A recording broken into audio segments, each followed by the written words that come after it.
जहां तक पाकिस्तान का ताल्लुक है, ये बिल्कुल क्लियर था कि पाकिस्तान का कद दुनिया में तीन हिस्सों में बड़ा हुआ है। ये मैं आपको बताना चाहता हूँ और दिख रहा था। पहला ये हुआ है कि ऑपरेशन सिंदूर में अमेरिका ने तय किया कि इन्होंने मिलिट्री क्रेडिबिलिटी इनकी बढ़ गई, और उससे जो वेस्ट एशिया की कंट्रीज थी वो भी इंप्रेस हुई इस रिपोर्ट से। तो एक तो वो कद बढ़ा। उसके बाद क्या हुआ कि जब मीडिएशन की बात आई, वेस्ट एशिया में जो लड़ाई शुरू हो गई, तो उसमें क्या हुआ, पहली बात आई कि सीज फायर होना चाहिए।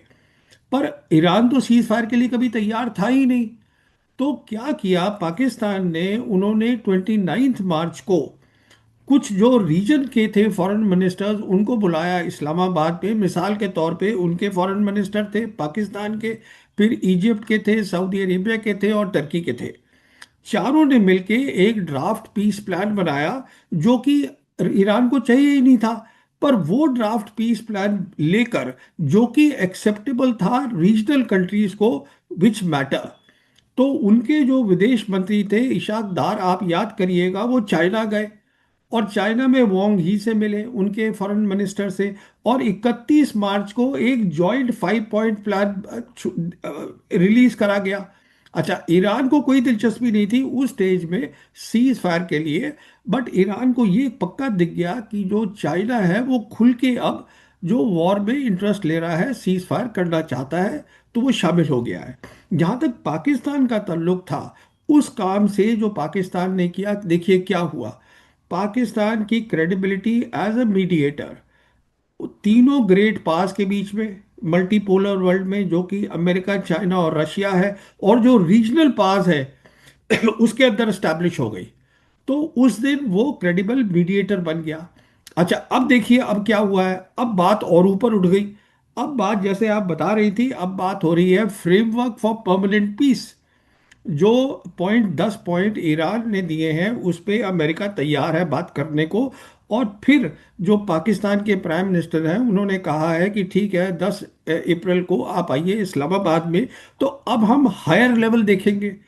जो पहले के थे वो तो होंगे ही, साथ में हम देखेंगे कि टॉप लीडर जो हैं, अमेरिका के टॉप लीडर जो हैं वो ईरान के, वो वहाँ पर आएंगे। और देखिए खास बात ये है जो हमें समझनी चाहिए, वो ये है कि इस लड़ाई के कारण, और कुछ और भी कारण है, अमेरिका जो है, जो कि लीडर है प्रेजेंट वर्ल्ड ऑर्डर का, वो जो उसके फॉलोअर्स हैं उनसे अलग हो गया है। जो नेटो मेंबर्स हैं, बाकी और मेंबर्स हैं ग्लोबल नॉर्थ के जो हम कहते हैं, वो शामिल ही नहीं हुए ट्रंप की लड़ाई में। तो ट्रंप के लिए आज सिर्फ एक ही कंट्री है, पाकिस्तान, जो ये मीडिएट कर सकती है। और इसीलिए प्रेसिडेंट ट्रंप ने अपनी सोशल मीडिया पे भी प्रोफ्यूसली थैंक किया है पाकिस्तान के प्राइम मिनिस्टर को, पाकिस्तान के आर्मी चीफ को। तो ये तीन स्टेज में चीज हुई है, और आज पाकिस्तान जो है, जो ग्लोबल साउथ की कंट्री है, वो एक अलग उसमें जियोपॉलिटिकल प्रोफाइल और बढ़ गई है। ये रियलिटी है। जी हाँ। और इसको बजाय इसके कि हम काउंटर करें, आई थिंक हमें इसको समझ के आगे बढ़ना चाहिए, अपनी रणनीति इस हिसाब से बनानी चाहिए। मुझे लगता है अभी भी देर नहीं हुई है। लेकिन अब आपसे मैं आना चाहती हूँ स्ट्रेट ऑफ हॉर्मुज पे। मुझे याद है ये भी आपने कहा था इसी इंटरव्यू में, जो पिछला इंटरव्यू इस चैनल पे चला, आपने कहा था कि स्ट्रेट ऑफ हॉर्मुज की वही स्थिति होगी जो अभी हो रही है, और जंग से पहले जो स्थिति थी वो नहीं होगी। अब अगर ये मान लें, पहली बात तो क्या अमेरिका पे विश्वास करने को आप तैयार हैं कि वो कह रहा है कि हाँ इट इज़ वर्केबल, इस पर काम किया जा सकता है, या ये हमें मंजूर है, इसका जैसे भी आप ट्रांसलेशन करना पसंद करें। तो ये बताइए कि स्ट्रेट ऑफ हॉर्मुज पूरे तरीके से ईरान के कंट्रोल में है। आपने कहा था कि ईरान के कंट्रोल में होगा, स्थिति यही बनी रहेगी। इसके मायने क्या हुए? क्या मान लेते हैं कि अगर भारत का कोई जहाज़ वहाँ से गुजरना चाहता है, इधर आना चाहता है, तो उसको टैक्स पे करना पड़ेगा, उसे फ़ी पे करनी पड़ेगी? मान लेते हैं दूसरे कोई देश हैं, और अगर दोस्त देश हैं तो उनके साथ क्या सलूक होगा? दुश्मन देश हैं उसके साथ क्या सलूक होगा? ईरान की इकोनॉमी इससे कैसे प्रभावित होगी? देखिए, अगर ये हो जाता है, पीस जो है, परमानेंट पीस हो जाती है, और ट्रम्प मान जाता है, सबसे बड़ी आज अड़चन जो पड़ी हुई है, ये परमानेंट पीस में, वो अमेरिका नहीं है, वो इजराइल है। इजराइल अभी भी लड़ाई बंद नहीं करना चाहता है। इजराइल ने जो कब्जा किया है साउथ लेबनान में, थोड़ा टेरिटरी, वो उसको नहीं देना चाहता है। तो इजराइल को ट्रम्प को हैंडल करना पड़ेगा। तो अगर मान के चलिए कि ये हो जाती है बात, तो ये तय है बिल्कुल कि कंट्रोल जो है स्ट्रेट ऑफ हॉर्मुज का वो ईरानियन आर्म्ड फोर्सेस के पास रहेगा। और ये तय है कि जैसे वो बना रहे हैं एक मैनेजमेंट प्लान, ईरान बना रहा है ओमान के साथ मिलके। तो जैसे उन्होंने कहा है कि कोई भी जहाज जाता है वहां से, उसका हम $2 मिलियन हम पर शिप लेंगे, या जो भी वो तय करते हैं। और वो कह रहे हैं कि उसको हम बांटेंगे ओमान के साथ। और ये पैसे जो हैं बेसिकली रिपेरेशन नहीं है, ये पैसा हमारा रिकंस्ट्रक्शन का, जो कि हमारा नुकसान हुआ है। तो जहां तक स्ट्रेट ऑफ हॉर्मुज का ताल्लुक है, उसकी कहानी बदल चुकी है। सिर्फ बदलाव ये आएगा कि अगर ये पीस प्लान मान लिया जाता है, अभी जैसे वो कह रहे हैं ये दुश्मन नेशन है, ये है वो है, तो वो अब सब जा सकते हैं वहां से, ये होगा। पर मैनेजमेंट कंट्रोल जो है वो ईरान की फौज के पास ही रहेगा। जी हाँ। और दूसरी बड़ी बात थी, ईरान ने ये भी शर्त रखी है कि तमाम तरह के जो सैंक्शंस हैं, जिसमें प्राइमरी सैंक्शंस और सेकेंडरी सैंक्शंस, वो यूएस हटाएगा। ये किस तरह से प्रभावित करेगा, क्या होते हैं प्राइमरी और सेकेंडरी सैंक्शंस? और आगे बढ़ने से पहले एक अदना सी गुजारिश कि आप मेंबर बनिए मेरे चैनल का, आरफा खानम शेरवानी। अगर आप मेंबर बनते हैं, आपके समर्थन से आप मेरा हाथ मजबूत करेंगे, इतना मजबूत कि मैं सत्ता का कॉलर पकड़ के सवाल पूछ सकूंगी, और जो हमारे समुदाय में हाशिए के जो तबके हैं उनकी आवाज उठा सकूंगी। आप यकीन जानिए, आपका एक छोटा सा सहयोग मेरे लिए इतना बड़ा होगा जिसके लिए आप अंदाजा भी नहीं लगा सकते। देखिए, ये भी जो है अभी इस पे डिस्कशन होगी इन सब पॉइंट्स के ऊपर। कुछ चीज़ें हैं जिसमें कोई डिस्कशन की गुंजाइश ही नहीं है। तो ये वो है चीज़ जिसपे कुछ डिस्कशन हो सकती है। प्राइमरी है जो कि अमेरिका ने लगा दी है डायरेक्ट। और बहुत सारे ईरान पे तो 79 से इनके ऊपर सैंक्शन चल रहे हैं अमेरिका के। तो जहाँ तक सेकेंडरी है जो कि दूसरे देशों के थ्रू अगर वो ट्रेड करते हैं तो फिर उस पर लग जाते हैं। कहने का मतलब ये है, आज ईरान जो है वो डॉलर में ट्रेड ही नहीं कर सकता है। और ईरान को आज फर्क भी नहीं पड़ता है, क्योंकि ईरान ने अपना पूरा चैनल ट्रेड का अलग कर लिया है पूरा। तो आज सिर्फ बात यह है जहां तक ट्रंप का ताल्लुक है। ट्रंप का ताल्लुक ये है कि किसी तरीके से जो हमारा पेट्रो डॉलर का ट्रेड है, जितनी भी मैक्सिमम जीसीसी कंट्रीज हैं उनके साथ बरकरार रहे। अगर लड़ाई बढ़ेगी तो फिर ये सब खत्म हो जाएगा, जो वो नहीं चाहते। मिसाल के तौर पे आज जैसे 6 जीसीसी कंट्रीज हैं, उसमें ओमान और कतर, उन्होंने तो ओपनली साइड कर लिया है ईरान के साथ। ट्रंप उम्मीद कर रहे हैं कि अगर ये बात हो जाती है, ये पीस प्लान जो है फ्रेमवर्क, इस पे दोनों की रजामंदी हो जाती है, जो होनी है 14 दिन के अंदर अंदर, provided Israel is tamed by America, that is very important. नहीं तो कुछ नहीं होगा। तो तब क्या है, एटलीस्ट वो ये 3 या 4 कंट्रीज के साथ उनका पेट्रो डॉलर ट्रेड चलता रहे, क्योंकि वो उनके लिए बहुत ज़रूरी है। अगर पेट्रो डॉलर ट्रेड बंद हो जाएगा तो सभी जानते हैं कि आज जो नेशनल डेट है अमेरिका का वो $39 ट्रिलियन है। वो उनकी इकॉनमी पेट्रो डॉलर पे चल रही है।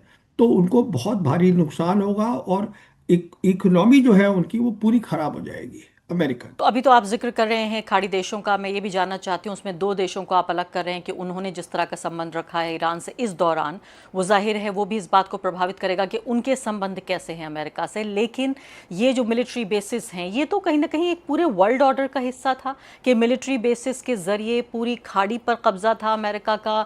खाड़ी देश ये समझते थे कि उनके लिए ये बहुत फायदे का सौदा है। अब यहाँ खाड़ी देशों के लिए इससे ज़्यादा नुकसान का और कोई सौदा नहीं है। तो ये बताइए कि आप इस बात पर क्या साबित हैं कि ये मिलिट्री बेसिस जो भी बचे कुचे हैं, जो होटलों में रह रहे हैं जो सैनिक, और जो पूरी तरीके से ख़त्म भी हो चुके हैं, क्या ये बरकरार रहेंगे, या आपको लगता है कि चूंकि इसको तो कभी भी रीबिल्ड किया जा सकता है? देखिए, मेरे को नहीं लगता है कोई भी मिलिट्री बेस रहेगा वेस्ट एशिया में। अगर कोई चीज रह सकती है तो हो सकता है ये 3 या 4 कंट्री मान जाएं पेट्रो डॉलर में ट्रेड करने के लिए, क्योंकि बहुत सारी टेक्नोलॉजी जो है वो अमेरिका से आई है इनके पास। वो हो सकता है। बात सिर्फ यहीं पे ख़त्म नहीं होगी। जैसे सब जानते हैं, आज अमेरिका की करीबन 750 बेसेस हैं दुनिया में। हर एक पे प्रभाव पड़ रहा है। जितने इनके ईस्ट एशिया में जो इनके एलाइज हैं, जैसे जापान है, साउथ कोरिया है, ये अब सोच रहे हैं कि हमारी टेरिटरी पे इनके बेसिस होने चाहिए, क्या ये हमें हिफाजत दे रहे हैं या हमारे लिए खतरा बन गए हैं आज। सिमिलरली जो फिलीपींस है, अब फिलीपींस सोचने लगेगा कि अब मैं क्या करूं, मेरी जो मेरा रुख है साउथ चाइना सी के बारे में, वो क्या आसियान कंट्री के साथ होना चाहिए, क्लोज अलाइन होना चाहिए, या अमेरिका के साथ होना चाहिए। ऑस्ट्रेलिया ने ऑलरेडी कह दिया है कि मेरा इस लड़ाई से कोई लेना देना नहीं है। कहने का मतलब ये है कि ये जो भी यहाँ वेस्ट एशिया में हो रहा है, एक इतिहास बन रहा है, एक ग्लोबल जियोपॉलिटिक्स का बदलाव आ रहा है। और ये किसी ने सोचा भी नहीं था कि ये 30 दिन में हो जाएगा।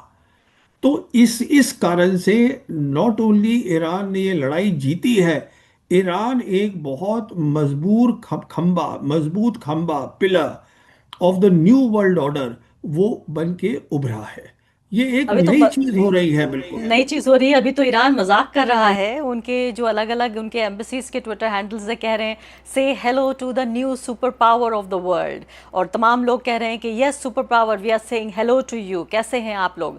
इस तरह से मैं कहती हूँ ये भी इतिहास में दर्ज होगा कि किस तरह से इस जंग को न सिर्फ कि उन्होंने लड़ा, बल्कि कितनी शान आन बान के साथ उन्होंने इस जंग को लड़ा, सर ऊंचा करके उन्होंने इस जंग को लड़ा।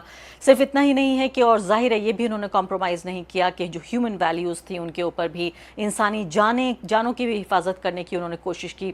एक और बात अहम है, क्योंकि पूरी बात ये इकॉनमी से जुड़ी हुई है, आपने सवाल का जवाब इसी से शुरू किया कि चूंकि इतनी कीमत बढ़ रही थी तेल की और इस जंग को ख़त्म होना ही था, और यही एक आखिरी अल्टीमेट ट्रूथ यही है, economy is the ultimate truth. तो मुझे ये बताइए कि जो पेट्रो डॉलर और जो डॉलर का हम जिक्र कर रहे थे कि ये डॉलर में जो पूरी दुनिया की economy as a reserve currency चलती है, क्या आप ये कह रहे हैं कि कुछ साल में ऐसी भी नौबत आ सकती है कि ये बदल जाए, ये चाइनीज़ बन जाए, युआन या कोई और इकोनॉमी? देखिए, ये नौबत आ नहीं सकती, आ गई है। वो ऐसे आ गई है कि अगर यहाँ पे कुछ कंट्रीज जीसीसी पेट्रो डॉलर में ट्रेड करती भी रहें, जहाँ तक रशिया का ताल्लुक है, रशिया ने कहा है हम तेल बेचने को तैयार है, यूरोपियंस को भी, सबको, बट युआन में ट्रेड करेंगे।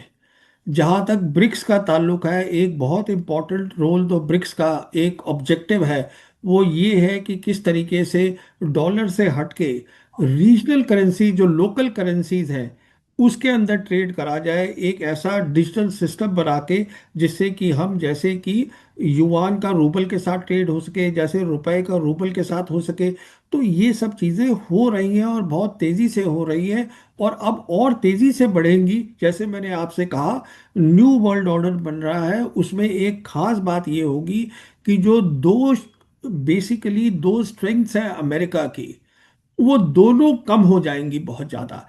एक स्ट्रेंथ है उनकी मिलिट्री पावर, जैसे मैंने आपसे बताया, जो उनकी मिलिट्री बेसिस है उस पे असर पड़ेगा, सब लोग सोचेंगे हमें चाहिए कि नहीं चाहिए। और दूसरी उनकी स्ट्रेंथ है कि जो डॉलर है वो रिजर्व करेंसी है दुनिया की। अगर ये, जैसे एक असेसमेंट आई है, अगर 30% ऑफ इंटरनेशनल ट्रेड जो होता है, 30%, अगर वो डॉलर में ना हो, तो अमेरिका जो है अपना डेट भी देने के काबिल नहीं रहेगा। तो इतना ज्यादा दबाव पड़ेगा आज अमेरिका के लिए, इसीलिए ये जरूरी था ट्रम्प को कि जो बचा है उसको मैं बचा लूं।